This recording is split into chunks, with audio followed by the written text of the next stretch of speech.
c'est des petits piments rouges, très, très, très dangereux. Ah, ça chauffe, ça, c'est du hot, hot, hot, hot.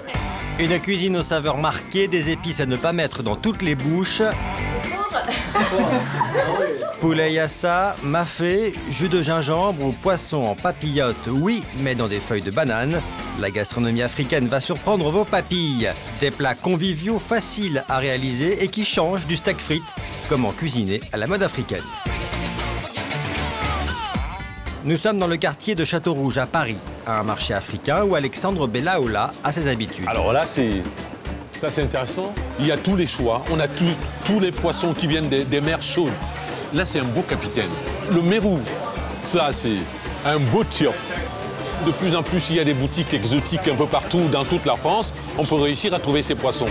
Depuis 15 ans, ce chef cuisinier d'origine camerounaise fait découvrir toutes les saveurs de l'Afrique à ses clients. Bananes plantain, patates douces, manioc, mais également des légumes plus surprenants comme cet igname du Ghana. C'est vraiment nourrissant, ça bourre bien l'estomac. Et pour les aphrodisiaques comme le gingembre, notre chef laisse la parole aux dames. Voilà, voilà une. Alors, je vais laisser, elles vont vous présenter parce que c'est les femmes qui vont vous parler de la cuisine là, cette fois-ci. Vous êtes de quelle origine, vous? Douala, Cameroun. Alors, ça, c'est la spécialiste du pépé soupe du Cameroun. Du Cameroun au Bénin, en passant par le Sénégal, Alexandre aime mélanger toutes les saveurs de l'Afrique noire, même les plus fortes, avec ce brochet fumé qui émoustille notre spécialiste. Pour les Africains, il faut vraiment des choses qui, effectivement, essayent de dégager, qui apportent un peps à la cuisine. Parce que notre cuisine a beaucoup de saveurs, a beaucoup de parfums, qui peuvent heurter certains, mais ça fait partie de notre manière de cuisiner. C'est ensuite dans son restaurant de Montreuil, en banlieue parisienne, que notre chef initie le grand public à la cuisine africaine. Un établissement familial qu'il partage avec Vicky, sa moitié dans la vie comme au fourneau.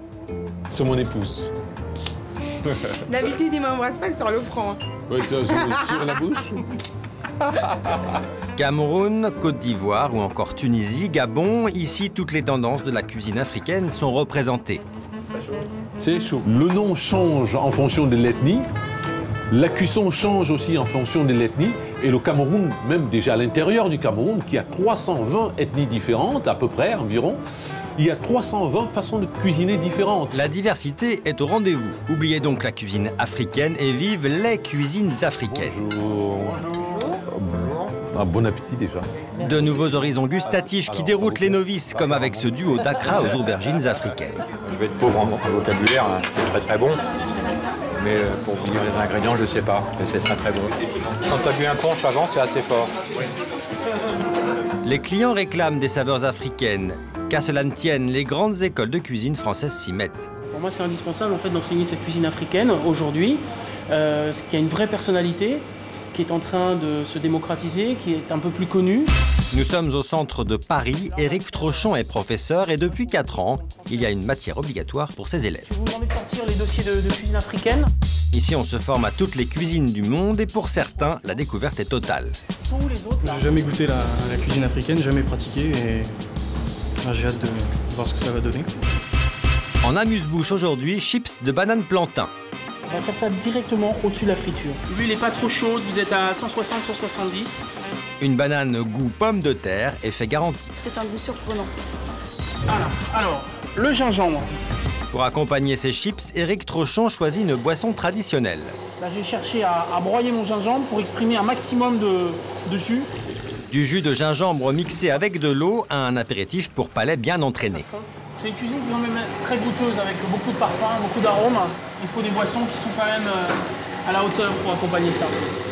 Et pour ceux qui auraient des papilles un peu douillettes, le chef n'hésite pas à couper le gingembre avec du jus d'ananas, une façon de rendre cette cuisine accessible à tous. A priori, c'était une cuisine rurale. Aujourd'hui, ça devient une cuisine citadine, donc il faut falloir l'adapter, peut-être en l'allégeant en épices par rapport à nos palais occidentaux. Justement, si vous êtes téméraire, reste le piment tropical. Un aliment qui se manipule comme un explosif. Ces piments sont extrêmement brûlants. Quand vous allez les manipuler, je vous demanderai de mettre des gants, d'accord? Si vous ne mettez pas de gants et que vous êtes amené à porter votre main à l'œil, etc., là, vous allez vous brûler l'œil, vous brûler la bouche. Hein. Et vous travaillez toujours avec le même couteau et la même planche. Après une telle prise de risque, les étudiants se détendent, place à la dégustation. C'est le jus de gingembre qui fait débat. Il y a les pour. acidulé. C'est bon. Les contres Ça pique un peu même beaucoup. et les poètes. Ça arrache. Et pour découvrir cette cuisine africaine, quoi de mieux que de s'inviter chez ses voisins maliens. Christophe, Lara et leur fille Alix, 14 ans, en font aujourd'hui l'expérience. La maîtresse de maison, Sarah Mata, est là pour guider nos débutants. Je vous invite à enlever vos chaussures, s'il vous plaît. Moi, j'enlève jamais mes chaussures quand je dîne. Je les garde. Chez nous, au Mali, quand on mange, nous, on enlève les chaussures. Ici, tout est nouveau. Les plats comme cette pâte à base de poudre de maïs appelée to. Pas du tout quel goût ça peut avoir, ça sent très bon. Mais aussi la façon de manger. Ça se mange avec la main. On va en mettre partout. Hein. Une grande première qui nécessite encore quelques réglages. Je crois qu'on les a fait trop grosses les boulettes, mais effectivement. Pour nous, c'est impoli de mettre la main dans le plat. Alors là, c'est tout le contraire de notre culture. Alors on y va avec le bout des doigts, voilà. Moi, je le faisais quand j'étais petite. Dépaysement garanti pour notre famille, même si le danger guette. Ça pique, non? Oui, ça, c'est piment. Il est très fort.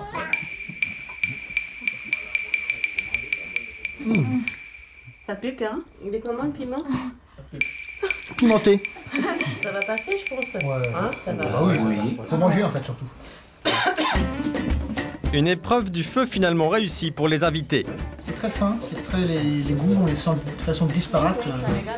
Moi, je suis bluffé, je suis étonné. Je suis très très heureuse de découvrir des plats traditionnels avec vous. Franchement, ça fait plaisir. Si vous aussi vous souhaitez vous lancer dans ces nouvelles saveurs, n'oubliez jamais ce proverbe africain, tout a une fin, sauf la banane, qui en a deux.